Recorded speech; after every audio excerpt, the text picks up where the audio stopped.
পুজোর আগে বড় সিদ্ধান্ত, রাজ্য পুলিশের ক্লোজ করা হলো ইংরেজবাজার থানার আইসি সঞ্জয় ঘোষকে। গৌতম চক্রবর্তী রয়েছেন আমার সঙ্গে টেলিফোনে। গৌতম, কি কারণে ক্লোজ করা হলো ইংরেজবাজার থানার আইসিকে? দেখো জিজ্ঞেস, এই যে জুন মাসে ইংরেজবাজার থানার চণ্ডীপুরে পঞ্চগ্রাম তৃণমূলের সদস্য অ্যাক্টিভ নেতা ওই অঞ্চলের, সে খুন হয়। আর নাম হচ্ছে আবু কালাম আজাদ। সেই খবর কলকাতা টিভিতে দেখেছিলাম। রাত্রেবেলা জন্মদিনের পার্টিতে ডেকে সবাই মিলে একসঙ্গে তাদের পার্টি চলছিল, সেই সময় তাকে ধারালো অস্ত্র দিয়ে কুপিয়ে গুলি করে খুন করা হয়।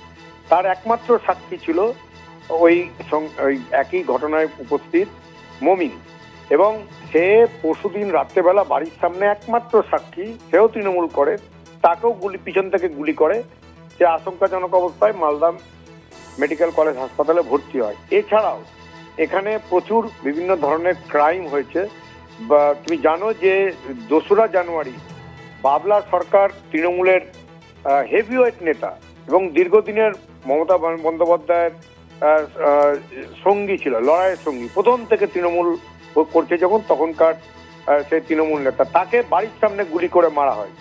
এই সমস্ত ইংরেজবাজার থানাতেই এরকম বিভিন্ন ঘটনা ঘটছিল, এবং এই আইসি ঠিকমতো তার বিরুদ্ধে যা অভিযোগ যে ঠিকমতো ক্রাইম কন্ট্রোলে আনতে পারছিলেন না। এছাড়াও জাল নোট রয়েছে। তুমি জানো যে ঋষিকেশ, মালদা একটা জাল নোটের হাব, এবং এখানে ড্রাগ চোরাচালান হয়। কালিয়াচক একটা বড় এরিয়া জুড়ে ব্রাউন সুগার তৈরি হতো। এরকম শহরে প্রচুর ব্রাউন সুগার উদ্ধার হয়েছে, কিন্তু যতটা না উদ্ধার হয়েছে তার থেকে পুলিশের কাছে খবর, গোয়েন্দা দপ্তরের কাছে, তার থেকে বেশি বাইরে চলে গেছে জাল নোট, ড্রাগস, এগুলো। এই সমস্ত কারণেই এই সঞ্জয় ঘোষ, তিনি বেশি দিন হলো আসেননি।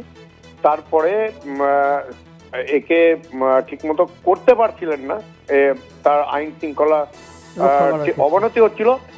এরপরে বাপন দাসকে নিয়ে আসা হয়েছে। বাপন দাস সাইবার ক্রাইমের আইসি ছিলেন, এখন বাপন দাস এই দায়িত্ব সামলাবেন। ধন্যবাদ গৌতম। কথা বলছিলাম প্রতিনিধি গৌতম চক্রবর্তীর সঙ্গে।